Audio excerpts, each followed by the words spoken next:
waqala wabheka lapha ya uyakwazi uNkulunkulu afika kutshela athi umzekelo ngicela ungene for 2 days ukhulekela ibandla ongasonto kwawusonta kulona yep yini uthando ndithi awulazi leli bandla kodwa athi likhulekele hey uNkulunkulu wafika wathetha kumina into ukuthi njalo inyanga andazi mayiphela mayiphela kumele ndibe ku7 days okay ene le 7 days endikhulekelayo akabekanga mhlawumbe ukuthi specific ukuthi ukhulekela ibandla lakho kodwa uye wathi yena lapho ukhulekela ibandla ngoba uthando lukaNkulunkulu ngokweqiniso lwenza ukuthi into kaNkulunkulu mawusuyenzile bese uyayikhohlwa wena. Greetings. Do you want to become an epoxy expert where you know everything about epoxy, how to apply epoxy on the floor, or you want to style the floor at your home? Everything that you want concerning epoxy, just feel free to contact Mr. Epoxy, because in Mr. Epoxy we do training and we do sell the material. Our training is 3,850. It takes 2 days, theory and practical, and upon completion you get your certificate where you can apply everywhere you want. And we also have a stucco paint. Stucco paint is the epoxy that we apply on the wall. So even that one, we do have training. So for training is 1,500. It only takes 1 day. It is also a theory and practical. And even on that one, you also get the certificate. So, and everything that you want, whether you want material, you want training, or you want us to come and style your floor and do your floor, all kind of design, feel free to contact us on Mr. Epoxy. Our numbers are written here on the screen.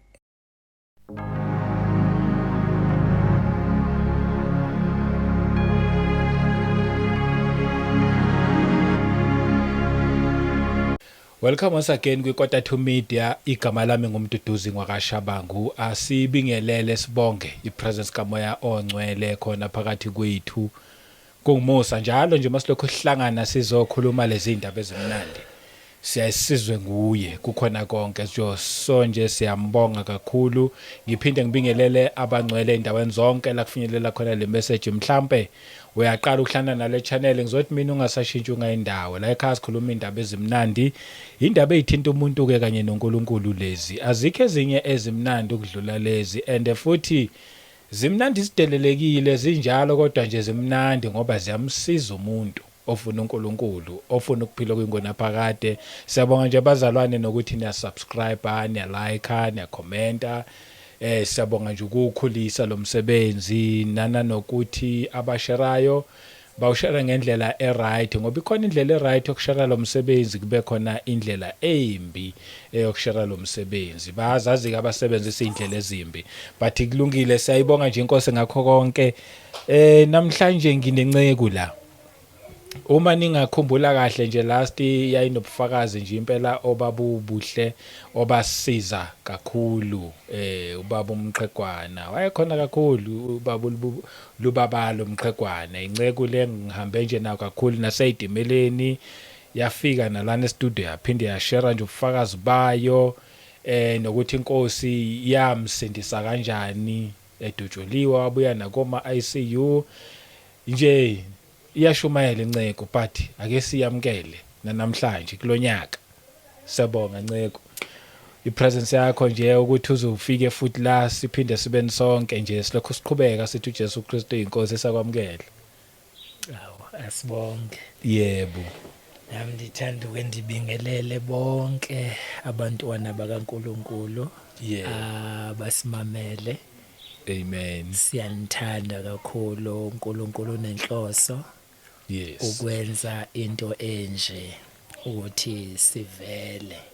Yebo. Mhlawumbe abanye bangeke bavele kodwa le iyayikhona ukufikelela kuwo wonke umuntu ukuthi iyakwazi ukuhamba imessage uNkulunkulu afuna ukuyihambisa ngabantwana bakhe kuningi esikumamelayo kunina, siyawavula ama-YouTube, sivule yonke, sikhuthazeke konke, abanye sisifisa ukubafonela sibeva khona la. Ebekungelula futhi ukuthi sibeve ngoba intshumayelo eziningi ezivela kakhulu kuma-YouTube azisinikezi igunya lokuthi singabonana, kodwa lesi isiteshi siyasenze ukuthi ukwazi ukumthola lo muntu ukuthi ubani, uve yonke into. So siyabonga kakhulu, siyanibingelela nonke, sithumusa awugcwale kini nonke. Amen. Asiyabonga kakhulu nathi. Kunjalo nje impela. Ngiyathemba futhi ukuthi njengoba ukhona nje lana nje ngesize simoshe ngisho nesikhathi. Khona imessage oyiphethe. Sivele nje singene kuyona nje. Singasayina kude. Siqhubeke lapho la esasigcine khona. Kuno part 1 no part 2 wakho okhona la kule channel. Mhlambe abangamazi, mhlambe uqala nje ukuhlana naye manje. Ngizothi mina nje mangabe ukupart 1 no part 2 uzokwazi ukuconnecta kule message esiqhubeka ngayo njengoba nje siqhubeka saphambili. Uzokumazi naye futhi ukuthi ubani. Ngoba ngithanda ukuthi umuntu before nje silokhu sihlala naye sibe simazile ukuthi ubani, but namhlanje sisekho lapho siyaqhubeka nje siyaphambili. Angidedele kwena Nciko. Lilisho igama. Yebo ngalisho. Igama ndingulubabalo. Ifani ndingumxhegwana.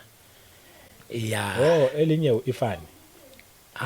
Ifani uJoyce. Iyabhida lo kwesiXhosa lesizulu zibuye zigejane samwe. Isizulu sithi isibongo. Thina ngapha isibongo sisibeza ngesithakazelo. Okay. Kusho mabethi isibongo sakho sithini? Yebo. Mina ndimxolela ukuthi ndingukhwetshe ubuxhanga ubhala umhlambu untakazana. Yebo. Kanti yena uthetha isename sesigejane lapho. Yebo. Mase nti sibongo ntana ukuva awuzami ukuyicacisa bengona icacisa ke bengona siyivayo. So masibenti ifani sibenthetha ngesename. Manje kumina sengazathi yesizulu isibongo. Sengiyezwa. Ngazathi bawuthi ulubabalo ifani imqhegwana ngathi amagama uthu kanti cha isibongo umqhegwana ifani. Ile English ke semzaye selifake kwi-ID but utata wengithile wathi uIshmael. Washo ukuthi alikwazanga ungena kwi-ID ngoba uyabona mose into zaqala zazigishinyiswa makwenziwa ama-ID kwakungenziwa nje masekwenziwa manje. Yebo. Kuhle. Hayi siyabonga all the way from Eastern Cape. Yebo. Bathi-ke la eJoburg ngokwemisebenzi nakho konke okunye. Yebo. Siyabonga kakhulu Nciko. Ithini namhlanje ke imessage? Namhlanje yebo ngicabanga ukuthi khona indaba engazade icacise kahle ewuthando. Nenye eyasala ukuthi na uNkulunkulu waye wangibonisa futhi umusa. Ngiyacela ukuthi uyisondeze nje kuwena nje. Uthi wake wanibonisa ngomusa kusho ukuthi nomusa. Okay. Kunye kuzobuya kuzivelele ngenikwazi ukuthi mhlawumbe uzothi ndi-account bese ngikhuluma manga. Kanti manga bese kuthiwa mhlawumbe sesiyachaza ila sesiyobona khona ngendlela ukuthi uNkulunkulu silidela kuphi. Yes. Okay. Siqala kuthando. Ngicabanga ukuthi singayiqala lapha othandweni. Yebo. Ukuthi mzukwana ngivela saye sakhuluma ukuthi uthando olunjani lolo oluvinjwa ngamabonda wamasonto olungakwazi ukuhlanganisa abantu bonke. Ukuthi namhlanje yila bemele sizama uxoxa kahle ngalolu thando ukuthi uthando lolo olungolo kaNkulunkulu oludinga wonke umuntu osemhlabeni lumele lube njani. Yebo. Noma kwakuuthando uNkulunkulu awayelufuna emntwini kwakuuthando olunjani lolo esesikulo namhlanje na ingabe lukahle yini mase sibukisisa kakuhle nje isituation yonke nje. Yes. Ngicabanga ukuthi mhlawumbe onilalele uzoyizwa kahle leyo nto mangabe ngibuza kaso ukuthi lunjani lolu thando Yebo. olukhona ukuthi lusihlukanise, olukwazi ukuthi ungamuva omunye umuntu, olukwazi ukuthi ungakwazi ukuhlala nomunye umuntu mhlawumbe okhona njengoba ndandichazile eqaleni ukuthi senze ukuthi mhlawumbe use-Faith Mission ndise-Assemblies ukwelephi isonto ufike uthola ukuthi kukhona ukutrashana ongazi ukuthi kubangwa ini. So yilapho ebekumele sibuye sibuke khona ukuthi lolo thando lolo yiluphi kahlehle luJesu ma ekuthiwa wayefela uthando wayezenge lokuthi imhlaba uyawuthandile kakhulu ngohlobo ukuthi wawufela wayeze nalophu uthando thina sesikuluphi uthando manje. So yilapho bengifuna ukuthi sizame ukuthi sichaze kakuhle sithathela kwencwadi nje elula eyeNew Testament ekuyiyona eveza kakuhle ngicabanga ukuthi izenzo zabapostoli. La lithi iBhayibheli khulekani neze negcwaliswe egumbini lesithathu phezulu.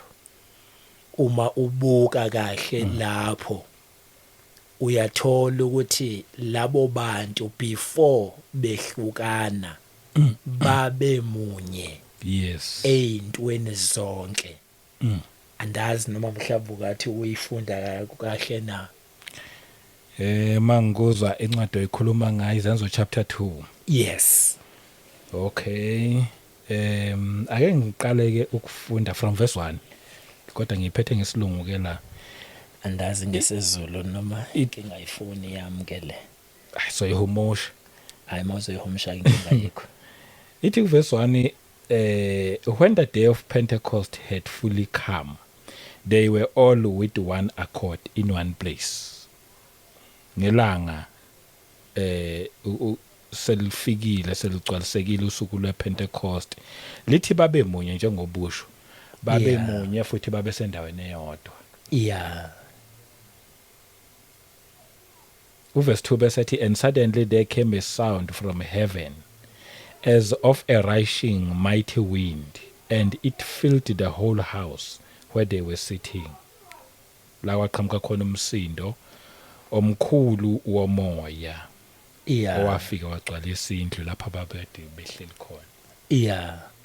Bese libe khona futhi elibuye likhulunywe ngoJohana ngisakhumbula ishapter lapho athi ndininikeza umthetho noma umthetho omtsha ndinixolela ukuthi mhlawumbe ngichaza ngenye indlela kodwa uzoyizwa mase ngichazele athi ndininikeza umthetho omtsha wokuthi thandanani. Okay. Ithi ku verse 12 uJohn 15 verse 12 this is my commandment that you love one another. As I have loved you. Wona mthetho lokuthi masithandane njengoba yena sithandile. 13 greater love has no one than this than to lay down one's life for his friends. Alokhu uthando okudlula lolu ngoba njengaye njena owadela impilo yakhe for abangani bakhe ishwa kanjalo la. 14 you are my friends if you do whatever I command you. 15 no longer do I call you servants for a servant does not know what his master is doing, but I have called you friends, for all things that I heard from my Father I have made known to you. You did not choose me, but I chose you and appointed you that you should go and bear fruit, and that your fruit should remain. And whatever you ask the Father in my name, he may give you. Verse 17, these things I command you, that you love one another. Yes. So ilapho sifuneka sithethe khona ukuthi ezintweni zonke uJesu aye wazibalula yep kwi-New Testament mara eyiyona ofike uyibona ukuthi iyona ayigxinanisile wayishayela kusho wayishayela istamp nje straight ibe isiqinisekiso nje sothando yebo ukuthi uthando olwakhe luyasihlanganisa alusihlukanisi yes njengoba usubheka kwincwadi yezenzo ukuthi babe munye yes ezintweni zonke behlanganyela ezintweni zonke ndiyacinga ke mhlambe noma yilapho ke abaye bafika laba abathi bangumzimba kaJesu Church of Christ bafike bashayeka khona okay bafike bashayeka la ekuthini abasakhonanga ukubona ukuthi sifike salimala kuphi babhidwe ilento ukuthi njengoba bemunye nje lalingekho ithuba lokuthi ukwazi ukubona ukuthi mhlawumbe kunesonto elithile nesonto elithile nesonto elithile yayingelula leyo nto ukuthi uyibone ngohlobo lokuthi nje mayise ubona ngokweBhayibheli ukuthi yachaza ukuthi abase angazi uyayiveza uJo ulo uPaulos angazi ukuthi ibaphi labo ababe bathi mabe kumamele babe sebehlola kahle imbalo kusho ukuthi before bakukholwe baqale bakucheck through umbhalo okay uthi labo bantu labo mayiseveza kahle lapha uyabancoma basic uthando yingakho manje sikhulumela lesi sizathu ukuthi mhlawumbe omnye ongasiva kakuhle uzothi why kanti akulona yini uthando lolu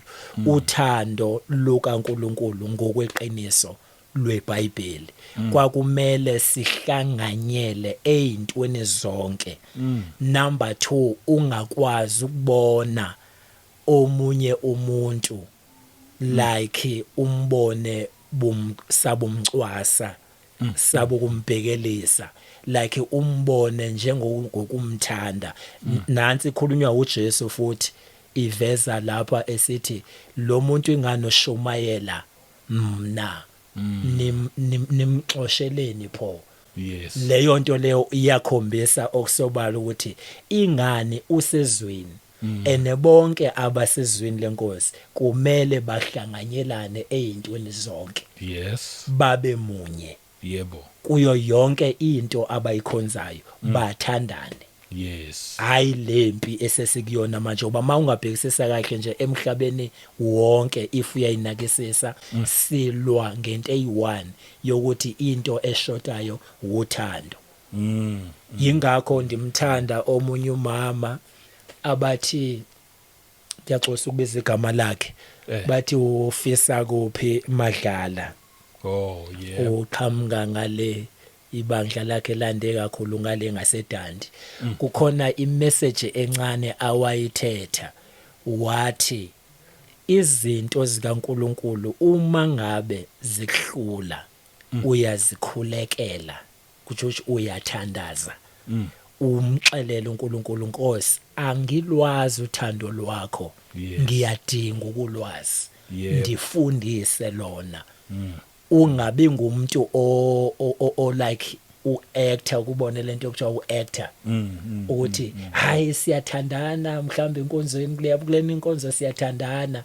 and most uthi uyabhekisisa kakuhle ngokomoya kaNkuluNkulu ufika uthola ukuthi siyathandana yebo kodwa uNkulunkulu kulolu thando akakabikho masho kusho ukuthi anazi ungayichaza kanjani mhlambe yebo siyathandana but asikakakhulu futhi othandweni mhlambe ngaleyo ndlela asikakafinyeleli kulolu thando yena uNkulunkulu aludingayo yes lolu lokuthi mangabe ngathiwa mhlawumbe umzekelo uyakwazi ukuthi ikhona enye into ndiyaxolisa ukuthi angazi noma ngizothini angayithethi ngokwaba ngokwamasekethe angive ngithethe njengelo ukuthi ikhona mhlambe enye into ongakubona ukuthi ndiyathandaza ndila eGoli okay uma ngithandaza ndila eGoli mhlawumbe emthandazweni wami ndijulile emthandazweni uNkulunkulu ayondibonisa umzalwane andenza umzekelo uNkulunkulu ndise African gospel yebo ndithandaza ndise African gospel and uma ngithandaza ngijulile ngise African gospel uNkulunkulu ayondibonisa umuntu ose faith mission yes angikakakhulumi ngomshado ningiveni kakuhle ayongibonisa umuntu ose faith mission ukuthi mthandazele ngesimo esithile yes mhlambi nalo muntu ose-faith mission abone wena ukwelinye ibandla bese kube ukuthi wena usufuna ukufaka inyama la ingangeni khona oh okay ngoba yena ukubonisa ngothando lwakhe njengoba kubonisa ngothando lwakhe ezi zinto zonke mawuthi uyazibhekisisa kahle zifike zidebane ngomoya kaNkulunkulu yebo bese uthole ukuthi njengoba sezidibene ngomoya kaNkulunkulu udibanisa abantu bamagatsha amaninzi spiritual yes kodwa ngoku into esifike izosibhida sifike sizobhidwa yilento ukuthi manje spiritually inyama ingene kweliphi izinga la okay inyama ifike yangena ngoba uma ngabe uyabhekisisa kakuhle namhlanje uthando lukaNkulunkulu liwulo kodwa the rest kakhulu lufike lwangcoliswa inyama yethu ngoba nayo ifuna ukuoperate ezintweni zikaNkulunkulu la ingangeni khona oh yes mhlawumbe ngingathi yiyo ke le efike yabanga ubutha phakathi kwamasonto yebo okuwukuthi asisakwazi ke ngoku ugayidana ngelokuthi mina mangabe ndizothi uNkulunkulu ngawe mzalwane undivezele man into ethile oyenzayo akayithandi yebo ndikuxelela ngabani ngoNkulunkulu oluthando wena instead uthi undireply kule nkulumo endiyithethayo ukuthi uthe uNkulunkulu yes wena ufuna ukwazi ukuthi uNkulunkulu muphi ish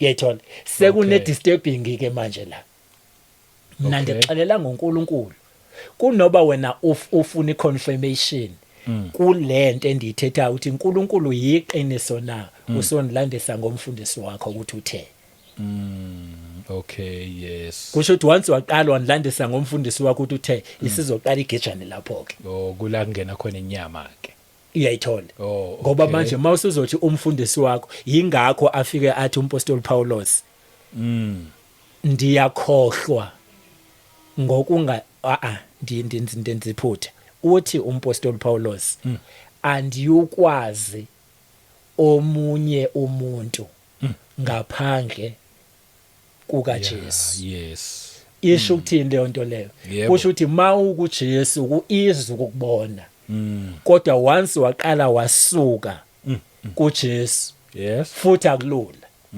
so kusho ukuthi amanye amagama mayesefuna ke manje ukuthi ndize othandweni olunguJesu yes mandize othandweni olunguJesu ndidinga ke lo babunye uJesu abshiyile athe ndifuna nibe munye ngoba kuko konke apho siya khona siye endaweni eyodwa kahle noma singehlukana noma singaya kuphi noma singaya kuphi Yeah. kodwa okusalayo siya endaweni eyodwa na njengoba sabuya emntwini oyi1 Yebo. sisaya emntwini oyi1 sekukokwani kuhwebhana ongaka ngiyakuzwa impela iqinisile noma singaba namagama ahlukene yeah sibe ngaphansi futhi kwabaholi abahlukene futhi Yeah. abagifted ngokuhlukana futhi kodwa uyedwa esiyakuyena ekugcineni kwakho konke yeah okusho ukuthi alikho icala ukuthi uma ngabe umzalwane welinye igama abe nemessage yelinye ibandla kwenye indawo kwelinye futhi igama as long as iumbrella iyodwa nje ithi uJesu Kristu kusho ukuthi ungathunya noma kuliphi ibandla futhi kumele wamukeleke mina ngingasho njalo tata Yeah. uma ndisithi lapha emabandleni uNkulunkulu akabeka ngacala ukuthi usesontweni elithile noba nawe usesontweni elithile akabeka ngacala futhi ndingasho ngokusobala ukuthi andiyiboni into errong mina Yes. just lento lela inalento nje ukuthi khona lapho umazi kangakanani uNkulunkulu. Oh yeah. Khona lapho uyakhona ngoba ngokweqiniso ndiyacabanga nami ngokweqiniso uma ungabhekisisa kahle kulento nje yokuthi if bekuthiwa simunye siyinto eyodwa siyakhona ukudibana. Yes. Even sikumagatsha angafani. Yes. Bekuizi ukuthi uNkulunkulu izinto awayezenza ku New Testament bezingabuya izi. Ngoba phela ubabe munye laba bantu. Yes. Babehlanganyele ezintweni zonke. Yebo. Babe kusho ukuthi babe sabelana ngako konke. So uma uyibukisisa kakuhle kwakungekona ukuthi mhlambe siyashumayela. Yingakho nje ndathetha nomnye umzalwane ngathi uma ubheka kahle kahle izenzo zabapostoli. Yes. Ndingasho mina ukuthi babe ingcosana abashunyayezo.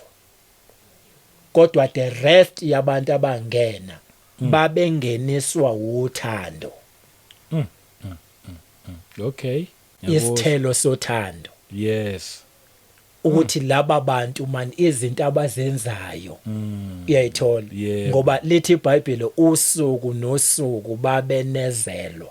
Yebo. Usuku nosuku babenezelwa without izimangaliso. Oh yeah. Without mhlawumbe ukuthi ba angazi zoyichaza kanjani. Nazo zazikhona nazimangaliso kodwa nalo uthando. Kodwa kakhulu. Yes. Kwakuuthando. Lokuthi babengenakho ukudivide-shelana. Ngohlobo lokuthi uma ubheka kahle umpostoli uPaulos uma ezongena baxelelana bonke. Andani ukwayiqaphela naleyo nto. Ma ezongena umpostoli Paulos ungakhohlwa umpostoli Paulos kwakunzima ukuthi ashunyayezwe. Yeah. Ngoba wayeshushisa. Wayengelula futhi uthi ingakho ngithi mina zanethile naleyo kumele sizame ukuthi sichaze nayo leyo ukuthi uNkulunkulu uyakwazi ukungena kuwe akufundise yena yedwa engekho omunye umuntu kungekho sonto kungekho noyedwa umuntu uyakhona ukwenza lokho. Yes. Nanku umpostoli Paulos wazi ukuthi ungumbulali. Mayefike nje kumzalwane gibisela inkemba. Mayefike kumzalwane akungena umthatha umhudulele ejele. Mayefike kumzalwane enufundisiwe unezinto zokuyenza leyo nto. Yes. Uyayithola. But lapho kumele ujonge le ndawo yabazalwane babe nothando. Bakhona uxelelana bengazani ukuthi hayi man lo akusiyena lo obekade esukela ibandla likaNkuluNkulu othandweni. Yes. Kwadingeka ukuthi kuthunyelwe omnye umuntu ozozoba understandisa kuze bakwazi ukumaccepta ngelokuthi uzozosibulala lo muntu lo. Wazi ngani ukuthi njengoba bebiza lo Kristu nje yistyle sokungena bese afika sithole kakuhle engaphakathi kanti ngeqiniso uNkulunkulu sembambile. Ngiyakuzwa. Yazi ngendlela engikuzwa ngakhona ekuqaleni lapha ya njoba babe munye behlanganyela kwizinto zonke kwakufanele kuqhubeke kanjalo noma selanda ke manje ibandla kahle kahle uthi noma selanda ibandla selisabalala kumhlaba wonke njoba selisabalale nje kumhlaba wonke bekufanele lisabalale ngothando hayi ngezibonakaliso. Hayi lezo ngeke zohamba zingena ngoba sizibalekele nazo nazo ukuthi ukhona izithelo zokuthi uNkulunkulu ukhona kodwa ubungozi bazo busekuthini asisakhona ukubona ukuthi nguNkulunkulu original noma izinto ezifakelwe emaceleni. Ingakho zibuye zibe inkinga ke lezo ukuthi nazi izimangaliso ziyenzeka bese uthi umbuzo zivela kweyiphi source. Okay ngiyakuzwa lapho yebo nayile ebengiyisho ukuthi noma ke selandile uba ibandla nje obalandile nje kakhulu futhi sihlukene ngamagama amaningi yeah still bekufanele kodwa sibonakale ngothando sibonakale ngokuhlanganyela khona konke kuko konke kuzo zonke izinto kuko konke Okay. lese mangabe ngiyathwa asiphume kancane lapho asibuyele kwi-Old Testament yes noma ndingeke ndisho amavesi namashapter kodwa ndicela uyibheke le ndaba eyokuthi kwi-Old Testament mhlamba amasonto ayengandile kodwa kwakukhona lento ukuthi lo uJuda lo uIsrayeli lo ubani lo ubani okay kodwa qaphela ke nxa sekuvela impi uthi bebekwazi ukuthi ndinguJuda ndinguIsrayeli ndingubani kodwa uphinde uyibone lanto bebekwazi ukudibana yes mase bedibene bebonke bengevani kodwa bahlangana ngelokuthini uNkulunkulu munye yebo enesidinga ukuphuma esithini enebehlangana futhi kuleyo Old Testament bebekhona futhi uthi sebehlangene besethi ubani ke sizomnyula asikhokhele yes leyo nto ibichaza ini yiluthando lolo nobunye andithi yilo loluvela kwi-New Testament kodwa kwi-Old kulevela still ukuthi yilo loluthando engibuza mina ukuthi iluphi kanti loluthando olusenze so ukuthi singevani ngoba manje sikwisimo la singazwani khona futhi uqinisile mawuthi asizwani mhlawumbe omunye angayibuza nje ukuthi awu usho kanjani ukuthi asizwane ngoba thina siyazwana nje thina omunye ngathi thina sikholwa ukuthi samabandla sazwana siyibone inkinga ukube bekunjalo isitha besingeke kube lula ukuthi singene phakathi kwethu kanje bekungeke ukube besizwana bekungeke kulula ukuthi isitha singene phakathi kwethu ngalolu hlobo ingoba vela sithandana yeah yingakho nje kulethwa nemithetho emisha eyenza ukuthi sithi siyibandla siyithole sesimasha sesenza yonke lento isitha sesabona ukuthi abahlangananga awathi ngifaka unyawo lwami ngibone bazokwenza njani ngoba kube bebethandana bemunye besothi sitha siyabheka sithi ngeke ngize ngikhona nanokufaka ngisho unyawo la yebo bamunye laba bantu yebo kusho ukuthi ngamanye amagama singaphinda sibuye futhi singene kule phathi usayithetha ngicose ukubethe emlonyeni usayithetha le ndaba singaphinda siyibuke futhi ukuthi kwakuyo yona incwadi yezenzo leya usathane into awayistathisha ukuthi uzobehlula ngayo ukuze bagcine bengasevani wastathisha indaba yothando walandelelela kako because mangabe ndisithi izibonakaliso lezi angifuni ukungena kakhulu kuzo okay isizathu ilese sipha kwincwadi yezenzo chapter kuba no 16 if I'm not mistaken lapha lithi iBhayibheli kwakunomuntu owayesenza izimangaliso naye owagcina eprofeta okay kodwa engekho kuNkulunkulu yes ene lapho mawubhekise sisaka kuhle abazalwana abaninzi abakwazanga ukumbona bebhidwa izimangaliso but umpostoli Paulus wambona wasiyamkhomanda iyayithola yebo lapho ndichaza ukuthini lapho kusho ukuthi ma esefuna ukuba trapper wayesefuna ukuba trapper ngelokuthini abalwe bodwa ma esebelwa bodwa ila bezokhohlwa ukuthi babuyaphi mase bekhohliwe ukuthi babuyaphi bese beyilabelwa khona bodwa ke manje uma sebelwa bodwa kwazi kahle ukuthi uNkulunkulu once saqala salwa sodwa akasayithandi leyo nto yes into engimele usathane ayenzile ufike wathatha ubunye yebo mayisethatha ubunye wahlwanyela lento yakhe ezukuthi singasakwazi ukubonana thina sisodwa kodwa mase ndikubona ngithi awundiyeke ngaloyo ya ngiyakuzwa uyayibona into njani ngoba umthetho weBhayibheli ngokweqiniso sidityaniswa yilento inomthetho kuthina sonke iyasibinda thina sonke futhi isitshela into eyodwa kodwa ukuze sixabane sixatshaniswe yini kuye kwamuncwa uthando kuthina kwase kungena olwenyama lolu lukaNkulunkulu lwafa. Ngiyakuzwa impela. Angazi uba nomunye umzalwane owake wafakaza imfakazo yakhe yaba kuhlungu ngelokuthini ufakaza into engabelongi enyameni. Oh, uyayithola umzekelo uma ngathi lena into ngeke nze ndiye ejele ndiyovula icase lo muntu mhlambi oye waqhekeza la noma waganga manje ingayombophisa kodwa mangimkhulekele ngicela uxolo kuNkulunkulu ngithi inkosi futhi ayimxolele. Oh yes. Vele kubantu uzophenduka uyisiphukuphuku.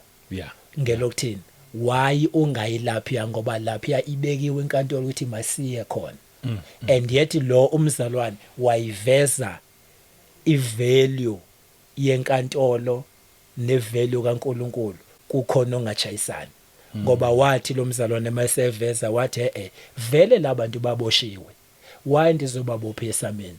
Iphoyisa elalilapho laye ladinga ukuthi lithathe isinqwazi lisibeke phansi lithi mamba bengathi ngithi uhlakaniphile awuhlakaniphanga total ngeke sithi sibambe isigebengu wena ubuthi masezikhulule isigebengu kanti wenzani ngoba bagqekezile abantu enenayo iproof sibonile sibabambile kodwa wena uthi masibadedele inkolo omnile onayo andithi wayesesusa inyama esengena othandweni lukaNkulunkulu uthi njengoba sendingena la ndingena othandweni kaNkulunkulu kusho ukuthi la othandweni kaNkulunkulu mawubukisisa kahle othandweni lukaNkulunkulu even uJesu uthi ulo uPilato uma esefuna ukumshaya ethi uyazini ukuthi ndinamandla basic emthethweni emaloyeni egunyeni la ukuthi vele kumele sithini simamele lento umthetho yebo bese sizokhona ukuwina ngawo but uthetha emntwini wrong nginegunya leligunya ulithathe ubani uliqashelwe uyaliholela kodwa ngokuzolithetha la lungafaneleki khona usethi uJesu ke kuyena ke nalawo mandla uma ngabe lo ondilethe phambi kwakho ebengavumanga ngabe nawo lawo mandla unawo uzomvezela ukuthi undijaja andiyafuna ulisebenzisa igama lokuthi undijaja ngoba nilazi libuyaphi uzomvezela lel point nje lokuthini wena uya ngokomthetho ukuthi ufundile vele kodwa mina andingokomthetho ndiya ngokaNkulunkulu ukuthi kumele ndihlushwe but wena uyibona ukuthi bengingamelanga ngihlushwe ngehlutshwa ngenxa yakho kodwa uJesu manje akayivezi ukuthi ndihlutshwe ngenxa yakho uyiveza ukuthi uNkulunkulu ovumela ukuthi nibe kuwena otherwise if bengavumene unamalegion amaningi ebengangihluthe esangeni sakho uzama ukuveza amalungelo wenyama ukuthi awa operate la kodwa la into emele sesihambe ngayo uthando ukuthi ngothando lukaNkulunkulu sibheka yena kuphela yebo ilapho lithi iBhayibheli babheka kuye amehlo abakhanya awukwazi ukubheka kuye bese uphinda ubheke ngoba mawuzobheka kuye bese uphinda ubheke uzoconfuseka yeah but waqala wabheka lapha ya uyakwazi uNkulunkulu afika kutshela athi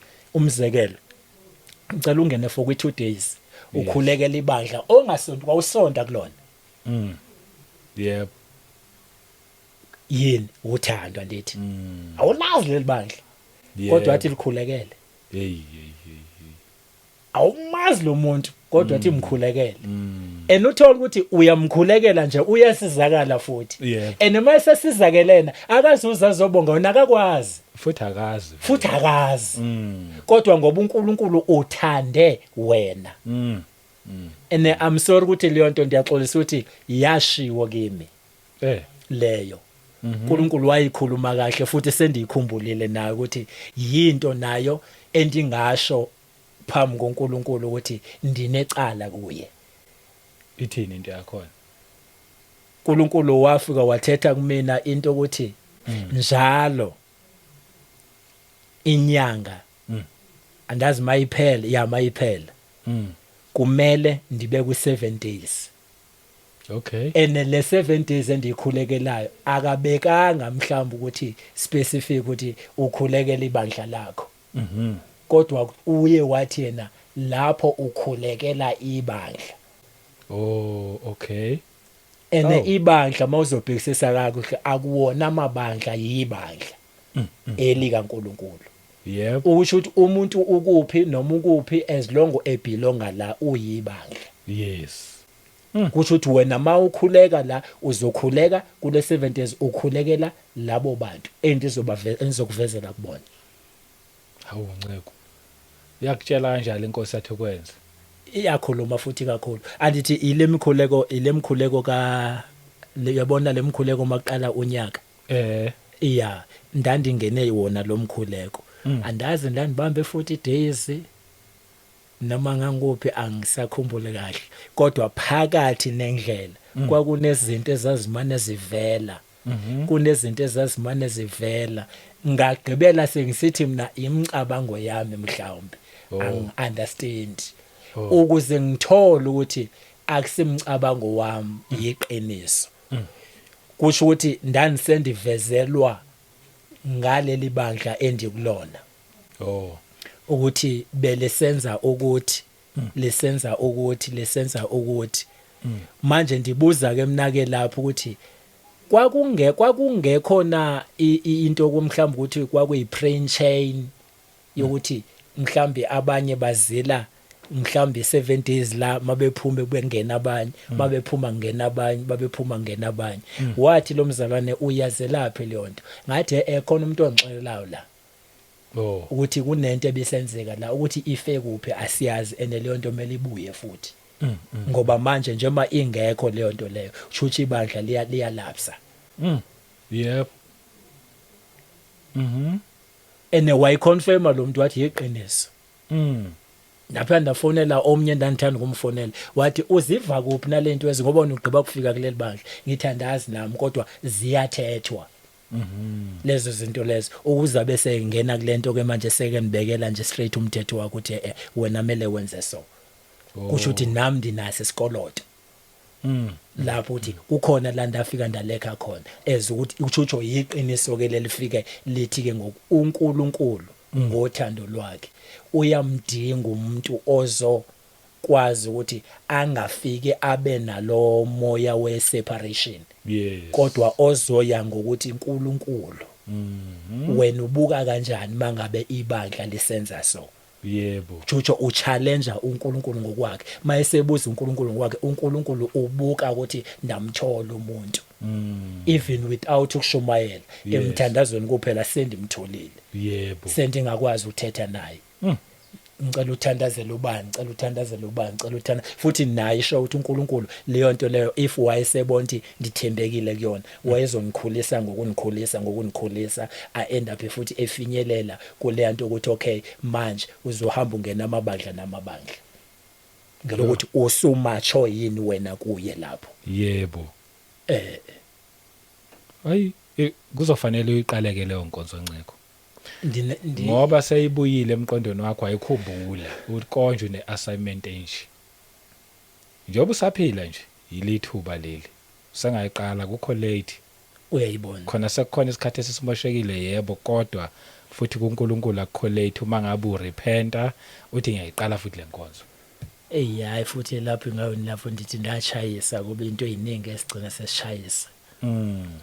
Ugqibelo socha oba waqala wabana imibuzo eminingi ekuzolimala ingakho babetho labo babocheleza babubani ungedi ya kunenye endayibamba kuyena athi the more uya ufocusa kakhulu ezintweni zabantu uyekela izwi ila uzoqala uduke khona kuba niqala nigejane noNkulunkulu ekuthini usufocuse kakhulu akukho wrong ukumamela intshumayelo okay kodwa kumele uphinde ukhumbule ukuthi ifoundation yalento yonke ibuyapi Chuchu umamela intshumayelo ubuye ungena ezweni umamela intshumayelo ubuye ungena ezweni umamela intshumayelo ubuye ungena ezweni kodwa once waqala wathatha izwi waligodloza wasofocus entshumayelweni ila uzwa khona ke ngoba awusazukwazi ukubona ukuthi lo muntu nje beshumayela kangaka nje uNkulunkulu nani noma usewile hey ya uqinisile futhi idiphu ke nje ngoba omunye angabe impela kuNkulunkulu futhi akhuluma amazwi kaNkulunkulu ngoba vele usetshenziswa uNkulunkulu yebo but wena ke manje wena omameli inkosi nawe ifuna ukukusebenzisa ke ngendlela yayo manje because lo mbukayo mhlawumbe umuntu ongaphambili kwakho khona indlela afuna inkosi efuna ukusebenza ngayo manje kule generation nawe okuyona yabona kule age nawe okuyona but manje idinga that's why right zilalela injumayelo buze ezweni ungaxabani nezwi yes ngoba kuyo yonke lento ilizwe lezosala uzohamba lo muntu lesale izwi yebo ingakho kunalento abayithetha abanye bethi ma usumvile unale ilungelo lokuyombuza Nkosi ukhulumile wathi yep nje ngicela ukwazi umzekelo khona omnye utata sewashona eMaritzburg ababethi ubaba uNcobo okay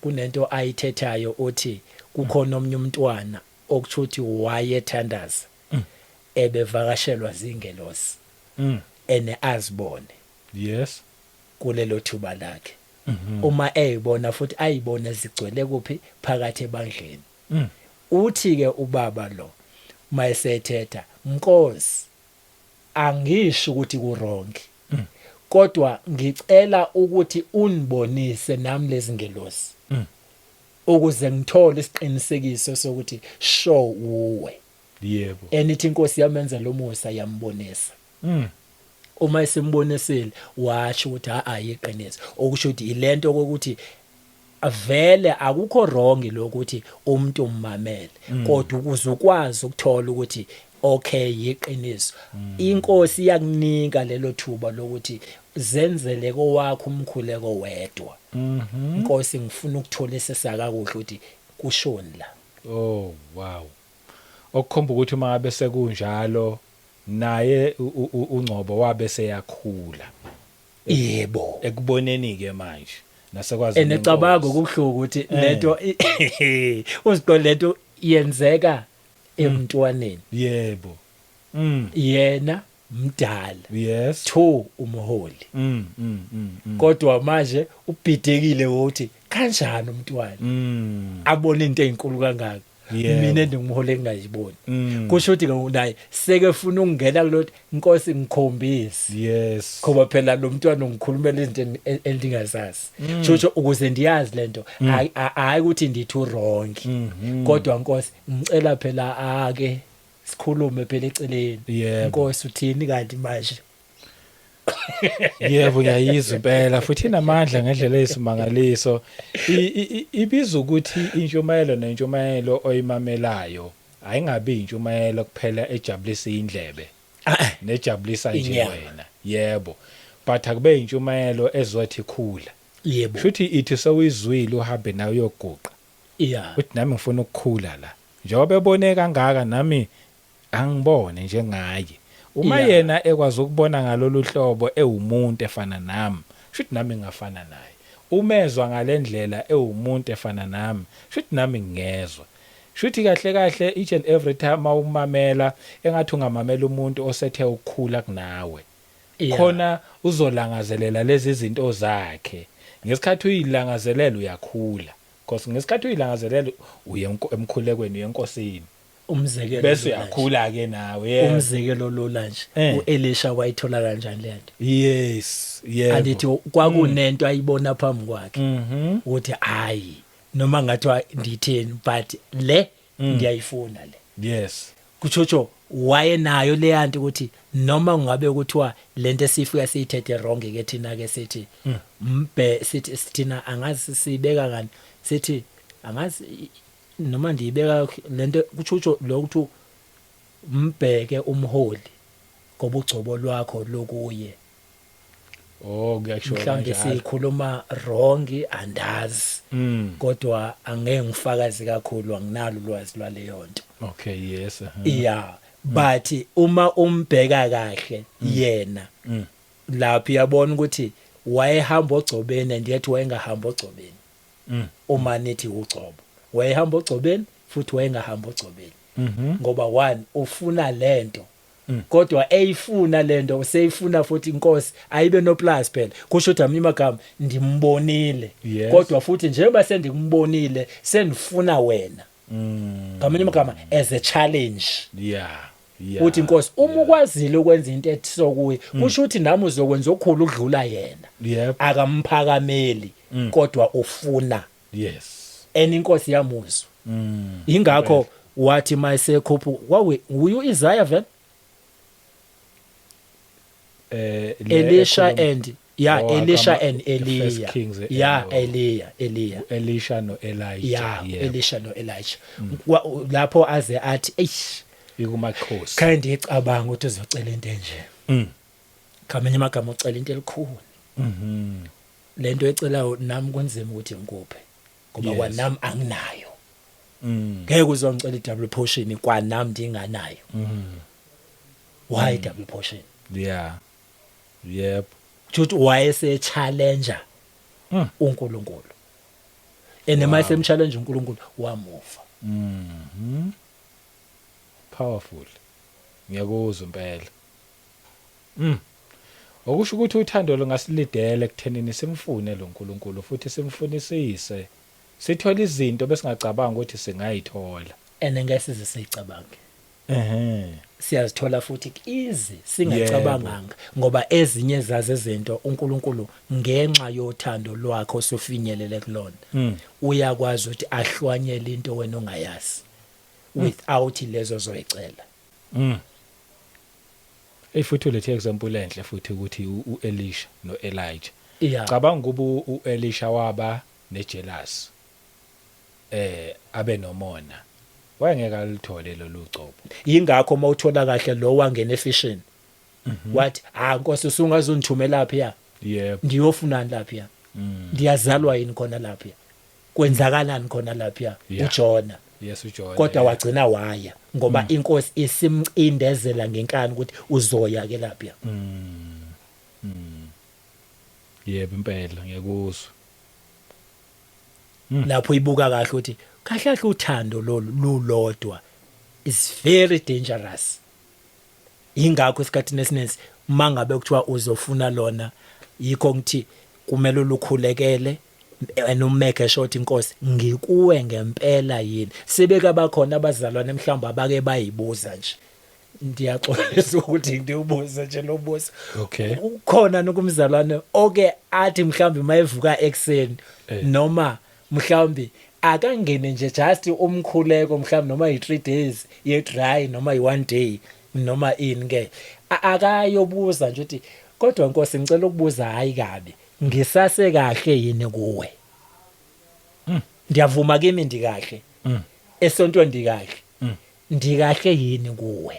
Yo. Ndingenile yini othandweni lakho. Nkosi ndisasengcwele yini kuwe. Ngizahamba kahle yini kuwe. Ukhona nowake wayihlupha umzalwane ngalo wombuzo nje. Eyibuzela nje. Ukuze athole isiqiniseko sesiright. Umbuzo impela ke loyo. Akumele siyibuze kufanele sigijime sibuye sizoyibuza. Hayi ukuthi ugijimela umfundisi wakho uthi yakuncoma. Umfundisi wakho hayi yanikela. Hayi ugodi hey amathikithi abhadala kahle. Yashumayela kahle. Hayi lona uyaququzela uvuke ekseni afika achanyele isonto. Hayi isibuseso sakho uzosithola basesaqhaitha ngezibuseso phela manje. Kodwa mawusuyekela yonke leyo nto uthatha abazalwane ubabeke ecaleni nomfundisi umbeke ecaleni nomzali wakho umbeke ecaleni uyibuzele nje uthi Nkosi ndi right yini kuwe. hayi challenge ke le kufanele siyenze impela ngiyacabanga ngeke angaveli tata yo bayifiwa abakwenzayo ngeke angaveli hayi lokho ngeke uzovela ngeke andithi uya kuye yes eneseke yabona kahle ukuthi kusho ukuthi lo muntu ndiyakwazi ukumlungisa mos ngoba manje akazethembi uyayifuna lento uyafuna ngimlungise yebo akazethembi yena ngohlobo lokuthi nje khona enye incwadi efika benzima lapha futhi noma ungathi uyayibheka isesamanje ugcina ngokuyifunda bese uphelele emoyeni awu understand awayazi hayi lencwadi bathi ka Enoch oh okay akekho umuntu ongayilanda lencwadi uthi lo baba wayekhule kanjani ukuze amthola uNkulunkulu ngandlela wamthola ngayo kwaku kanjani ngoba uyayifunda ukuthi wayena abantwana wayena umfazi wayena umakhelwane wayena everything kodwa iBhayibheli lithi wafinyelela kuye ngohlobo lokuthi inkosi yagcina yamthatha hey uyalibona nje lolo hlobo lwe relationship yomuntu noNkulunkulu lwalungenye indlela kodwa yagcina yamthatha kwakuwumuntu wayehlala nje nesikhathi sikaNkulunkulu wayehlala ihluphe yes ahlala ihluphe ahlala ihluphe enoma ihluphe inkosi ingenelele yebo ngoba phela ingakho ngithi kukhona enye incwadi esibe singayi-understand kakuhle le efike khunye umpostoli Paulos athi ndiyakhohlwa ngokungasemva kodwa nditsazela kokungaphambili yebo kusho ukuthi amanye amagama the more ndimfuna the more ndenezelwa the more ndimfuna the more ndikhula the more ndimfuna the more ngcwala yes yilapho ngingafika ngilisho ke lapho mina igama elokuthi kuyiqiniso endingakhuluma futhi ngesibindi esokuthi umzalwane osethi uyamazi uNkulunkulu ndingakusho ndithi unephutha ukumazi mhlambe usho ngaluphi ngohlobo lokuthi athi ndiyamazi sendirelaxile oh yeah cause siyamazi ngendlela ezahlukene kodwa akusho ukuthi yilokho engifuna ukuthi ukuchaze yanyakuzo lese umzekelo olula nanku uMoses uMoses ukwayikhuluma nobaba umsimanga lento uthi abazalwane ikakhulu bayeneliseka iphutha labo lifike libe lapho yikho bengakwazi ukukhula bafinyelele intweni ngohlobo lokuthi azathi uJesu niyokwenza nenze nezinto ezingaphezulu kwalezi mina engasenza yes azenziwa umuntu ngoba eyoyicela kodwa zenziwa umuntu ngoba efune uNkulunkulu like uMoses ngoba uMoses phela mawungabuza kahle ukuthi kwakutheni leze lithi iBhayibheli akumela ngcwatshwe ngabantu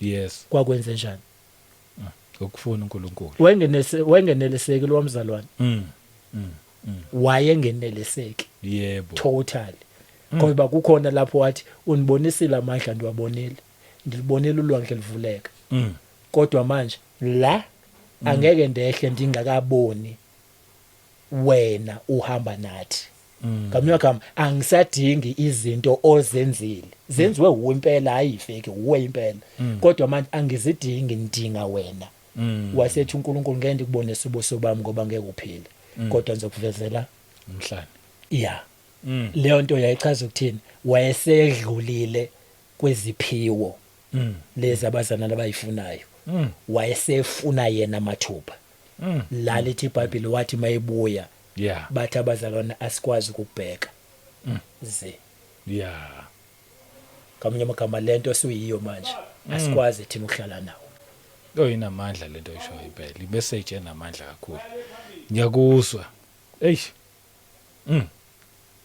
sebembalwa abazalwane bayofinyelela kulelo giya ekufuneni okwazi uNkulunkulu ufuna uthando lwakhe lwamampela yes ufuna ubuyena uqobo uthi inkosi andingakwazi ngokwenyama yami manje kwazi wena uNkulunkulu ngokwakho without inyama nama emotion wami. Yebo. Yeah, very powerful. Ngiyakuzwa impela. Lapho babethi kabazalwane umuthi uyongena emzini wesangoma kuve kufa imithi yonke yesangoma. Bethi lo muntu Ungathandazanga. ungathandazanga. Yebo, just nje. Uhlala eTexini gubha umuntu phakathi eTexini Yeah. ungazange wathandaza. Hey uqinisile impela ngoba uma umfuna kahle uthi impela ungazange washumayeza umuntu mhlawumbe uyimele somewhere qhamuke nje umuntu azokubuza nje ukuthi awungitshela umzalwane Yeah. hey qalele konje kungani abuze lokho bese yavuma uthi ya nguyena bese ethi hayi bengibuza nje kuphela esho futhi ebehamba sekuphelile. Yeah. Usala uyibuza ungisuka ngani nje kubantu abangaka azosukela mina azobuza ukuthi Azongikhetha phakathi kwabantu abangaka. khonta suke ibona uyiboniswe yini yilo muntu ebehleli kuNkulunkulu. Kwesinye isikhathi futhi mhlambe nithi niyaxoxa nje nisayiqoqela kanjalo ingxoxo ingakayinana kude avela suka kubuze before uye kude umzalwane bese wena yaphendula ukuthi ya ngumzalwane bese ethi ngivele ngabona. Kusho ukuthi language yakho uyayizwa mayekumamela language yakho ayizwa ukuthi le inoNkulunkulu phakathi le and abanje babazalwane. Yeah. Sutho njalo yilo suke efune ukuba seduze nenkosi. Ngiyakuzwa. Uyekele nje ukuhamba unconywa abazalwane nani. Yes. Uke nje uphume sakho isithebe wedwa. Nakho ke. Hey. Le oyishoyo ibiza ukuthi umuntu ahluke asihlukanga. Yabona ngendlela engilalela ngakhona. Ibiza ukuthi mangabe usesinothando omunye nomunye senothando likaNkuluNkulu. Okuchaza ukuthi uzohluka. Yeah. Ngoba nothando lwakhe lihlukile. Yeah. That day saba nothando likaNkuluNkulu sizohluka. Yeah. Lokho ukuthi umuntu mayekubheka akubona uhlukile kwabanye. Andithi lethi Yeah. lapho lithi abathile. Why lithi abathile?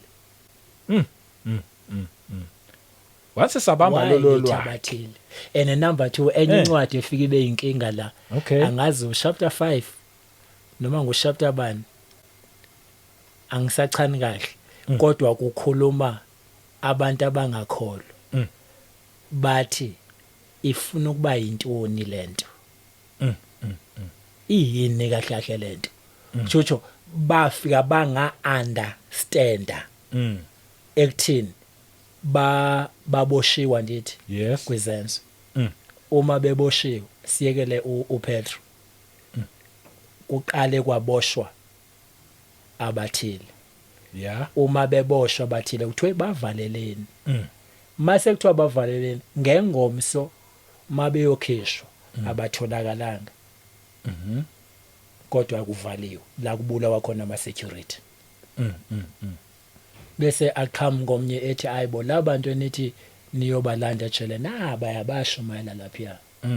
Lapho bathi laba ifuna ukuba yintoni nalento. Ngazo chapter 5 na wezenzo. Oh yeah. Ngathi chapter 5 wezenzo. Yebo. Kwakuthini babehlukile ngoba noma uthi uyazama ukuyimamela lento ukuthi laba bantu bezenzo intoni nanti lengaka ukhona umuntu osingamvalela ejele aphume. Hey. Yebo. Aphume. Ingane ijele livaliwe thuli nama security. Yes. And ama security wakhona kumekwe sure ukuthi a fresh. Agadile akuphume ndichimpukane. Yebo. Ejele kwejele la khona. Bathi baphuma. Kuphi? And iproof ayikho. Ayikho futhi neproof ukuthi baphume kanjani. Bahluka. Yini le yabenza abahluka? Babe sebukhoneni bukaNkulunkulu. Ay Babengahambi thina ngokwenyama. siyalekha nje. Yayo sifake inkingeni manje nceke ngoba thina azenzeki lezi zinto. Kodwa sithi sebukhoneni nathi. Babe sebukhoneni bukaNkulunkulu abantu. Yebo. Kodwa mawubhekisisa kahle. Ukhona umuntu ongaphuma ejele. Uboshiwe lo muntu ene ngomsomela abulawa. Kodwa naku utholakala ngaphandle. Yeah. even mawusubuya back ke uPetro anithanda ukukhuluma kakhulu ngaye ngelokuthi vele uPetro kuyazwakala ukuthi babe khona abamkhulekelayo kodwa nalabo ke vele abamkhulekelayo uthando lokwalolo ukuthi kwalolo thando lolo musulubuka kahle lona lolodwa lwakwazi ukuthi lubadibanise endlini eyodwa kusuka abantu lapha kusuka abantu ngapha kusuka abantu ngapha kusuka abantu ngapha bayohlala beyokhulekela uPetro uma bese bemkhulekela uPetro nangu uPetro uphumile ejele kanjani nabo baze bamangale nabo bamangele badidekile bona game yabo lolu thando lolu luphinde lusimangaze kwathina futhi kwenzakalani ngawe kahle kahle ngani wena uboshiwe kanjani uboshiwe uphume kanjani futhi ukuthi behambe sikhuleka nje izimpendulo akukho noyedwa wa realize ukuthi umkhuleko wethu kodwa bonke bama nemathe chaza uphume kanjani hey ngoba uthando lukaNkuluNkulu ngokweqiniso lwenza ukuthi into kaNkuluNkulu mawusuyenzile bese uyayikhohlwa wena uyidedele yena kube uye phambili ungakwazi ukuphakama wena ingakho ngeke ngithi mhlawumbe noma yisibusiso lesokuthi uPetro walala yebo uzange akwazi ukuphakama ukuthi weJesu ubona waba namandla ngakanti ngalele mina hayi sayibonga nceke yazi emnandi kanjena siyivale khona la inamandla ngalolu hlobo uyasichallenge uthi sonke thina esesithi singamakholwa esithi silandela uJesu Kristu simlandela ngokweqiniso wena ngiyothandile lo mbuzo wakho othi nje uwedwa ukuzihlole nje uthi ngisase right nawe njengoba ngiyimi nje ngisahamba kahle yini and uma ngabe unjalo ngeke ngaphenduli because uNkulunkulu uyaphendula njengoba nathi siqoqa nje kanje siphendulane naye njalo kuphela ulinde inhliziyo ezolalela indlebe ezozwa khona ezokwazi ukuthi aphendule yena ukuphendula yaphendula kwesisikhathi uyaphendule uthola ukuthi indlebe ayifuni ukuzwa ingezwa noma esephendulile ilokhu isafuna impendulo kanti usephendulile yebo injalo lo muntu wahlukela ndithi ingakho ngeke ngithi masibhekise sahle ngathi kukhona umuntu kumoya bese bakhona umuntu enyameni vele umuntu enyameni uagainst umuntu kamoya hayihlangani vele kungenzeka vele ukuthi awukakakhulekeli umuntu lo wenyama ukuthi akathotshiswe phela nathula athi itiwe intweni zikaNkuluNkulu ibe uyena ofuna uhlala iposition yakhe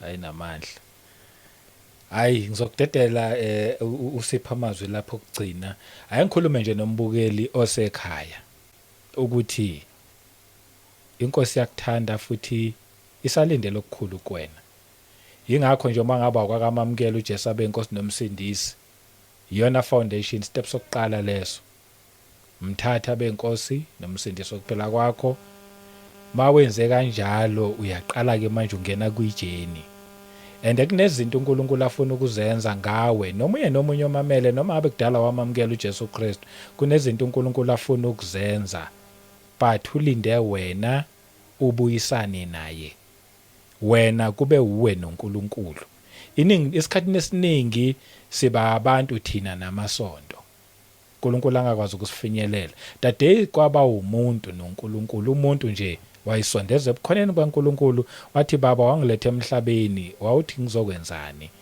akuqala ungisebenzise uyoqala khuluma izinto mhlawumbe futhi ungakazwazizwa nasemasontweni kodwa ezikhona ezwini bese aqala uyagijima wenza okufanele konke ke lokho kubizana uthando okusho ukuthi even nothando likaBaba asinalo ngokuphelele ngoba kube besinothando likaBaba ngokuphelele nceko kube besinothando likaBaba wethu osezulwini ngokuphelele ingabe ziningi izinto ezenzakalayo futhi naye hayi uthi simthanda ngeqiniso siyamthanda yena kodwa asifinyeleli la asifuna khona yena cha amazwi akho kuvala ukugcina yebo